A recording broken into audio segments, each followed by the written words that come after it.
Bapak orang kaya ya Pak ya? Wah jelas. Mobilnya ada berapa Pak? Ada 5 di rumah. Yang lain? 2 saya kasih pembantu. Mobil apa aja tuh? Ada mobil sport, ada mobil mewah. Banyak deh pokoknya. Uang Pak, uangnya ada berapa? Uang sih biasanya saya timbang. Ditimbang, ada berapa? Ada kali 5 ton. Bapak kerja di mana Pak? Rumah sakit jiwa.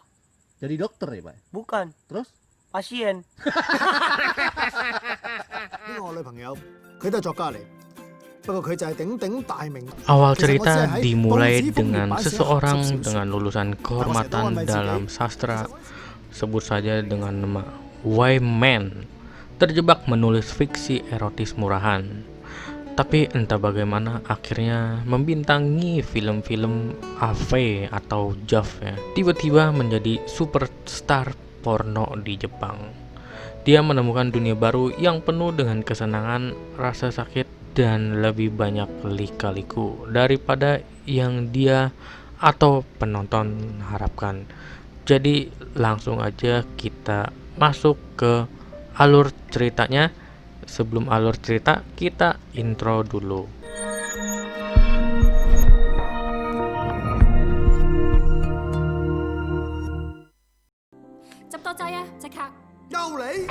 就係咁，我對搏嘢就產生咗一種莫名其妙嘅恐懼。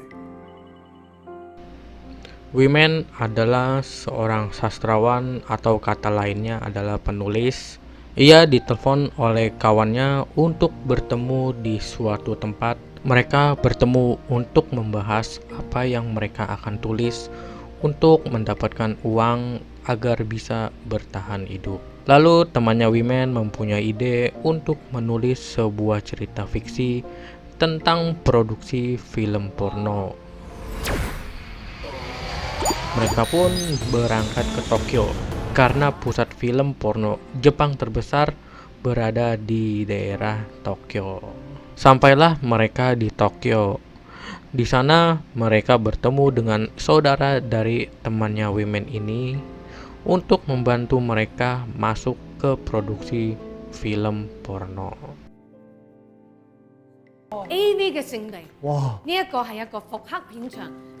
嗱，嗰邊呢就係有 Pada 個診所 keesokan 啦。 harinya, mereka pun diantar ke studio porno terbesar di Tokyo. Mereka semua merasa sangat senang dan antusias saat bertatap langsung dengan pemeran JAV aslinya. Tanpa diduga-duga, satu di antara mereka disuruh menjadi pemeran pria untuk sebuah produksi film porno. Karena berhubungan semua teman-temannya Wyman ini tidak pede karena mempunyai titik yang cilik, maka Wyman pun ditunjuk untuk menjadi pemeran pria tersebut untuk produksi film porno. 除衫啦，你老味！ Akhirnya pengencotan pun terjadi.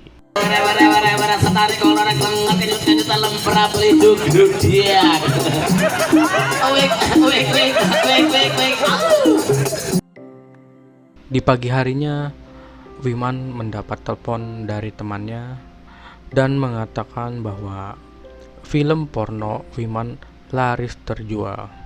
Langsung Wyman pun mengecek kebenaran itu semua di laptop dan di TV. Dimulai dari sini, nama Wyman pun mulai terkenal dan banyak wanita ingin mencoba kegagahan dari Wyman.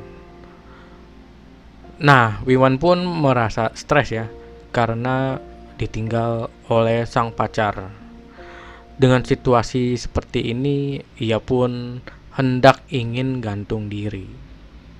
Untung datanglah si Nunung. Mulai sekarang kita sebut wanita ini dengan Nunung ya. Nunung memohon agar Wyman melanjutkan karirnya sebagai aktor bokep dan menawarkan diri sebagai manajer hingga Wyman sukses. Dimulai hari ini, Nunung mulai mencarikan job untuk Wyman. Tetapi Wyman tidak pede pada titiknya. Maka Nunung merekomendasikan untuk ke klinik Tongfang untuk belajar skill 2 jari. Sang guru Sugiono pun langsung mempraktekkan skill 2 jari tersebut kepada Lalat. Wiman dengan terkagum-kagum melihat Lalat tersebut hingga muncrat dikerjai gurunya. Lalu Wiman pun belajar dengan sungguh-sungguh. Apapun yang bisa dia lakukan pakai 2 jari, ia lakukan. Hingga saatnya Wiman pun sudah siap bertempur dan turun gunung dari Huaho untuk melakukan pengencrotan pada wanita-wanita.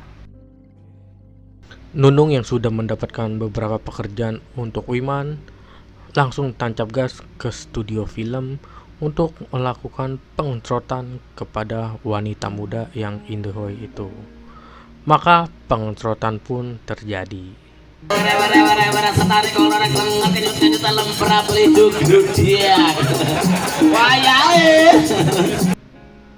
Dari sini nama Wiman pun makin terkenal di Tokyo. Banyak wanita tergila-gila pada Wiman. Sampai suatu saat Wiman yang sedang berjalan, ia merasa sedang diikuti oleh seseorang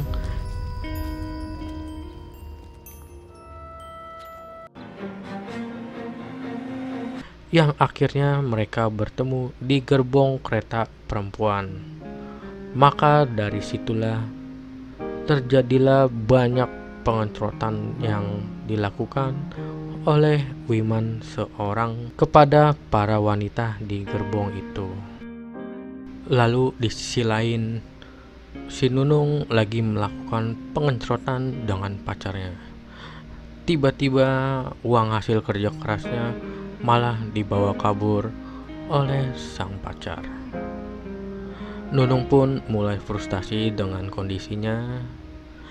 Wiman pun tak tinggal diam. Dia siap membantu Nunung dan melakukan pengencrotan sekali lagi untuk dapat membantu Nunung mendapatkan uang. Tapi di saat ingin melakukan pengencrotan, sang wanita tersebut malah kabur.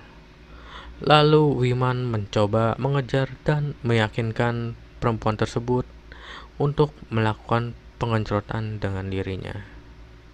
Tapi pada saat yang tidak tepat, sang mantan Wiman pun datang kembali dan meminta Wiman untuk melakukan pengencrotan kepada dirinya dulu, baru Wiman boleh melakukan pengencrotan kepada wanita berambut pink itu. Akhirnya Wiman pun setuju. Terjadilah pengencrotan. Selamat malam. 最緊要揾到錢啊！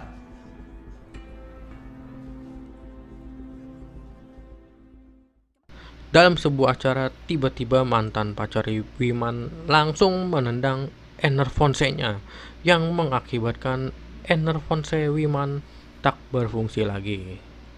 Wiman pun langsung bercerita kepada Nunung kalau dirinya akan berhenti sementara dari dunia perlendiran sampai Enervonsenya kembali pulih lagi. Hingga akhirnya berita tentang Enervonse Wiman yang ditendang tersebar luas di Tokyo, dan pada saat itu juga muncul nama seseorang yang menggantikan posisi Wiman sebagai aktor bokep. Di sisi lain, Wiman mencoba memulihkan dirinya ke klinik Cefuk. Di sana ia diobati dengan wanita-wanita bohai. Lalu disetrumlah si Enervonse Wiman. Untuk memastikan Wiman benar-benar pulih, Nunung memanggil Tante Happy untuk mengisap permen Enervonsenya si Wiman. Dan nyatanya terbukti akurat sampai ke planet Pluto pengencrotan yang dilakukan Wiman. Akhirnya pertarungan antara Wiman dan anak baru pun berlangsung sengit. Hingga akhirnya berkat latihan jurus 2 jari, Wiman berhasil memenangkan pertandingan dan berita kemenangan untuk Wiman pun diumumkan. semua penggemar bersorak. Begitu juga dengan wanita-wanita yang sudah dipakai Wiman. Semuanya berpesta untuk kembalinya Wiman. Cerita pun berakhir. Jadi inti dari film ini nggak ada sama sekali. Ini hanya untuk menghibur dengan versi GG Film. Buat sobat GG Film, terima kasih atas dukungan kalian. Buat yang belum subscribe channel ini, mohon bantuannya untuk di subscribe. Terima kasih.